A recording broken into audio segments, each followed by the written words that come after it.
Hey, so I'm gonna just record this quickly. I've been thinking over this, how to put this for the whole week, and I think I'm overthinking this just a little bit. But basically, a lot of things happened this week, and basically every time I wanted to sit down and record an update of what was happening, like something new came up. Like literally, I just finished recording a video or like half a video or whatever, and then something else happens. So it was quite an intense week, which is kind of telling about what's the situation and how is things are going. So importantly, general situation is that the east area of Ukraine here, it is a meat grinder all over the contact line. Maybe not like completely um like every day in a huge fights, but there is like extensive fighting going on all across the line all the time. So it's a quite an intense war that is happening. It's completely escaping a lot of the news about what's going on. And the war is now, the Russians are trying to advance. They're pretty much using the same tactics, and it's an artillery war. So there's a lot of tactical action. So we can say that it's almost getting to the positional warfares with a couple of caveats. And I'm going to come into this in closer look. Let's go start from the 12 o'clock line. Kharkiv. So this is where Ukrainian forces, with support of a lot of Kharkiv territorial defense forces that's been trained, they are starting to push north. And I would want to put this as a victory for Ukraine, which it is, but it's just mostly this push comes not because the Ukraine has broken Russians, but because Russians are being essentially broken all across the front line, and Russians are now pulling reserves, and they are trying basically to pull some reserves from the Kharkiv line and to this more attacking direction. So they completely gave up on Kharkiv essentially, which is obviously a victory for Ukraine. It's just that this is a little bit confusing for some of the people I've talked to. That Ukraine is actually fighting back. I mean, yes, they're retaking the cities, and there is yes some fighting. There is definitely, but it's very much similar to when Russians were trying to escape around the Kiev area. So they basically just catching them up into the back and fighting what they can get. So it wasn't like a proper penetration as one expect.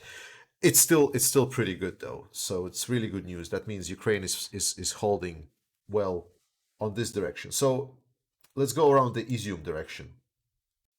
So firstly, we need to understand that this is the two main supply lines I have here. And now with Ukrainians pushing up north here, they soon are going to be able to essentially cut off this supply line, which is not really a huge issue because there is still this kind of main highway that goes here, which is the main supply corridor for this Izium direction. So it's about this way, but it was a secondary one. So losing it is not nice, but it gives good chances for Ukrainians. So that's a little bit of a victory around Kharkiv. And if we go down in the Izium direction, so obviously they wanna push. In the last week, they have not been able to push anywhere pretty much. It's been, I think, the only kind of city that got really taken, like the bigger settlement, is this one. There was like a small settlement taken here, and there's like fighting going on here, but they've been going out there for like a couple of weeks now. So Russians are not getting any ground. They are stuck in these positional fightings, and there is still push coming, but it's extremely slow. It's even slower than what was before. So it's really hard. So here we can say that this is positional warfare pretty much, especially around this area because there is this river that goes here. So at around this area, around this river, is pretty much yeah, it's a hard stop.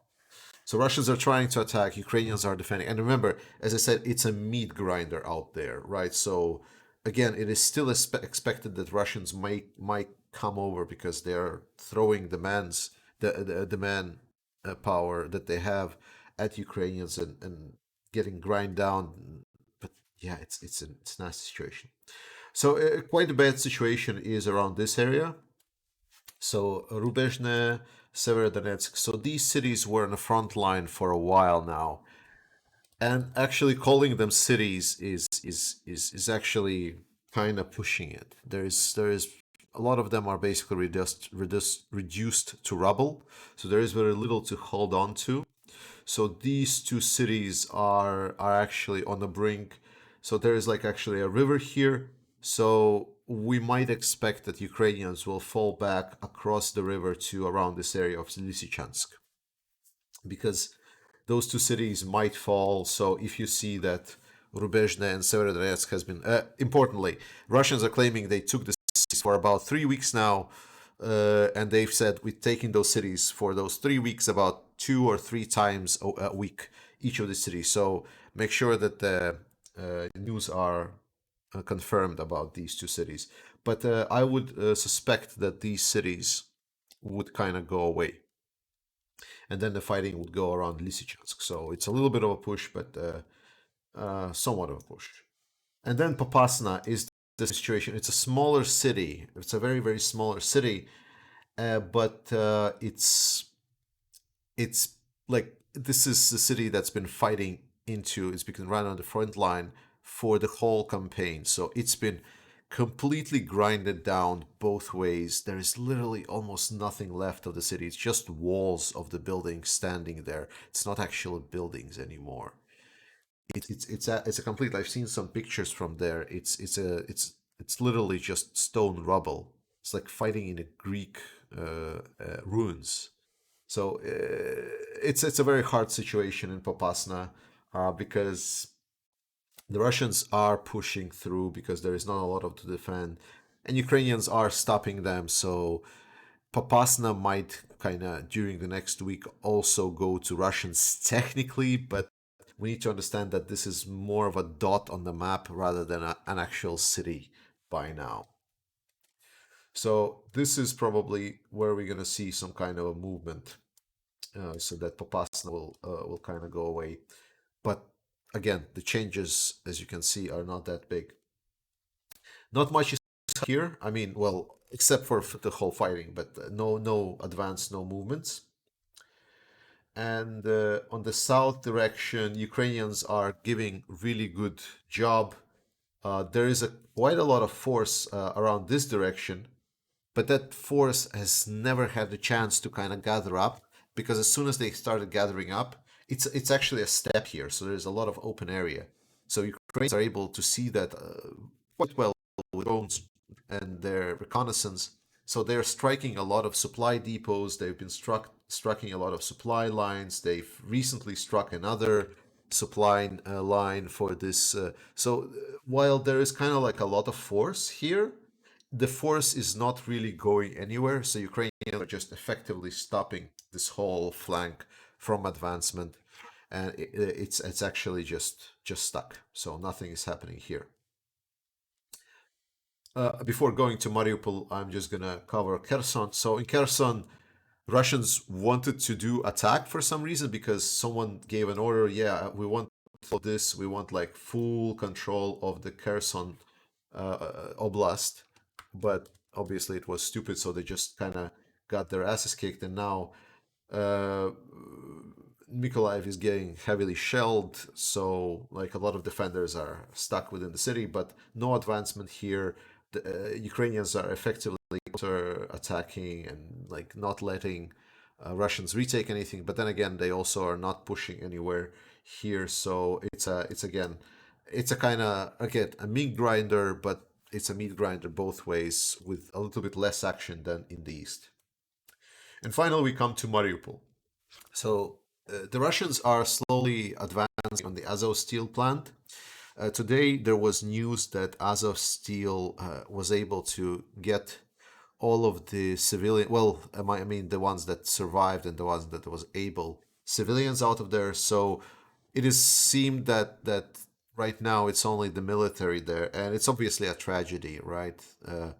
Because any kind of war rules should suggest an option for the militaries to get out, to surrender, or go to the third country without then coming back to fight to Ukraine. So there's our, rules and protocols. Obviously, Russians are completely brutal, and they are wanna make an example of this city. So they are gonna destroy, and as it breaks my heart to tell that the men and the brave warriors of Mariupol that are there, it seems that Russians just want to get them slaughtered.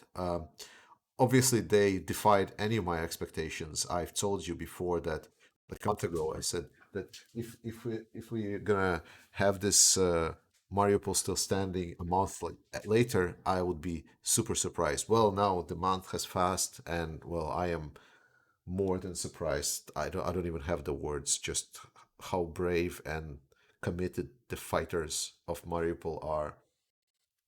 That is just amazing that what they've did. They're gonna be in the history books for sure on how to fight.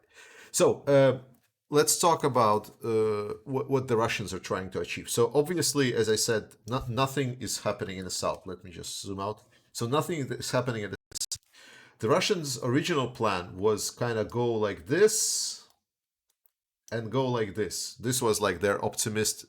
Sorry. It was like more like this.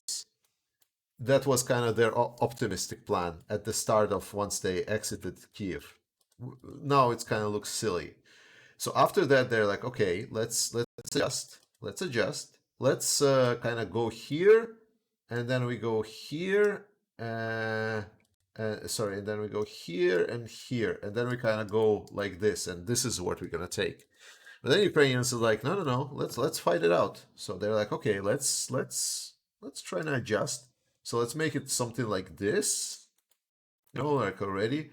And that again, nothing happened. Now the South is stuck, so they cannot advance because they really wanted to kind of go like then from there and then kind of get here, like it's like their desires and capabilities starting to collide, right? So because you see that by the where the attacks are and where they try to advance and so on, and then you can see that like they are trying. And now obviously they haven't been able to pass Avdiivka again, and now like this direction, as I said, is pretty much stuck. So now, like as I said, they're trying to cross the river here, and while they're stuck here for now, it is still seems that they want to push here.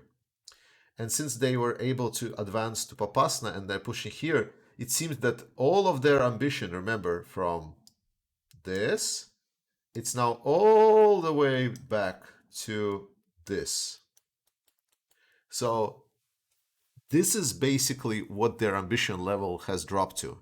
Just to show you, like, just in how pathetic situation the Russian capabilities are on the battlefield. And I'm going to leave this on. So, what does Russians want to do? Let's talk about what they're getting. Right, there was news today that they're pulling troops from Syria, and there were some ridiculous numbers. That's like, oh my God, it's going to be 60,000 troops that come back from Syria. I wrote it, looked at it. Sorry, I read it somewhere, and obviously that is not the case. Like the optimistic numbers are 9,000, and that is optimistic numbers. The more real numbers, somewhere around 5 to 6,000 troops. So that is a complete no-go. So there was expected that there in Syria they would also able to get some kind of support from the locals. So they wanted to hire some mercenaries, and they were planning to get about 16,000. As far as it's aware, they were able to get somewhere from 3 to 600. So again, quite a big failure for them to get. Then there is a push right now as a hidden mobilization in Russia. So they're trying to call the reservists. They're trying to get people like, that are in debt and said, hey, you want to earn some fast money and so on. And those reserves are coming into Ukraine. and it is seems that they can get about 20,000 people more, which is that's some power, and that's a reasonable reinforcement. So that is prolonging this campaign for Russians. The Russians are getting the equipment from their storage facilities up. It's an older equipment from the like 60s and 70s. So this will just mean that even if those 20,000 come in, while they're going to get trained and set out with that old equipment, it is expected that the more of the modern NATO equipment will come in. So we're going to be in this weird situation of these somewhat intense battles with a lot of casualty, well, a lot of like semi lot of casualties, but also no kind of definitive movement one way or another. And it's only after kind of the Ukraine is going to get more and more support from US and other allies with modern equipment, then we're going to start seeing the shift.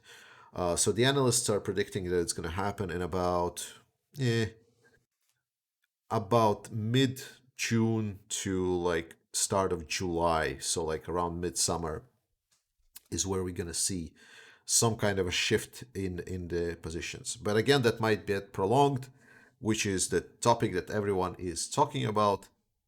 What is Putin going to say on the 9th of May? Okay, and now it's prediction mode for everyone, because what everyone is saying, no one really knows what Putin's head is saying. What I can say from my personal observations is that his actions, for the most part, have been very rational. What wasn't completely uh, unfounded is that the information he was getting was not accurate.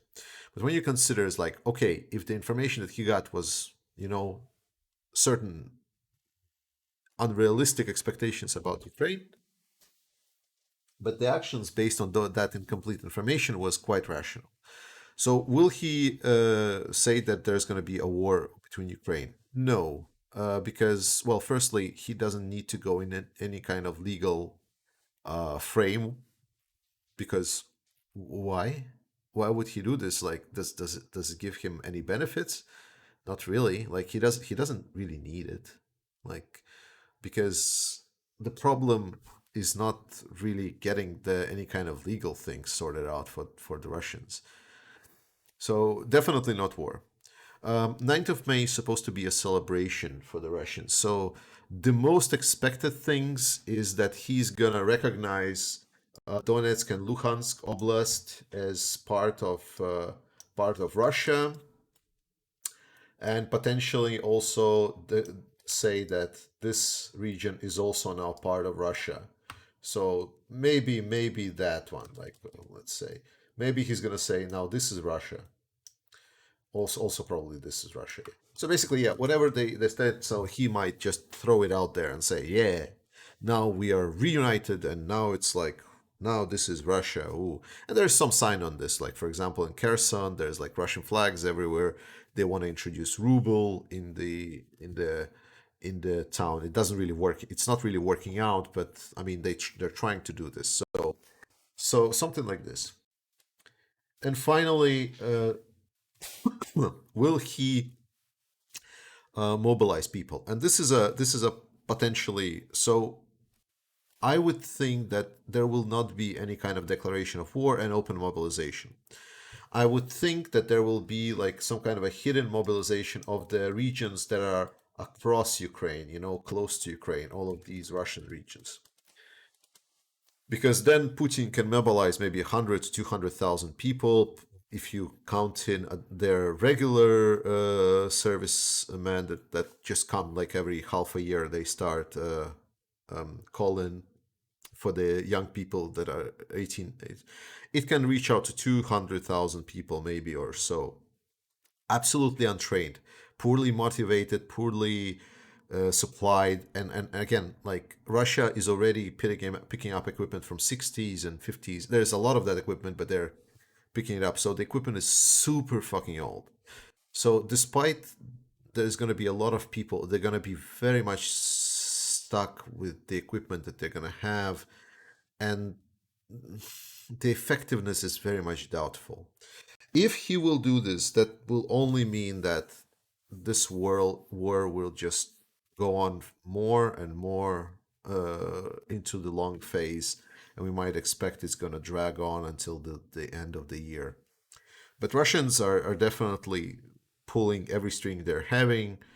Putin doesn't want to admit that he's losing because there is, yeah, it's now a war of attrition, and Ukraine is basically on the, basically, for the most part, um, infinite supply of any kind of equipment, rations, food, whatever.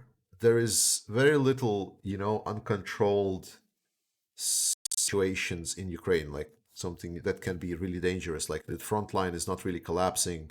The only place where this is happening is Mariupol, but I think it's a tragedy and it's a brutality of war. But if we look at this at the scale of Ukraine, then in this attrition war, there is very little chance that Russians can win. So I think the question is not if Russia will lose, it's more about when Russia will lose by now and how much Russians Putin is willing to throw into the meat grinder of NATO weaponry.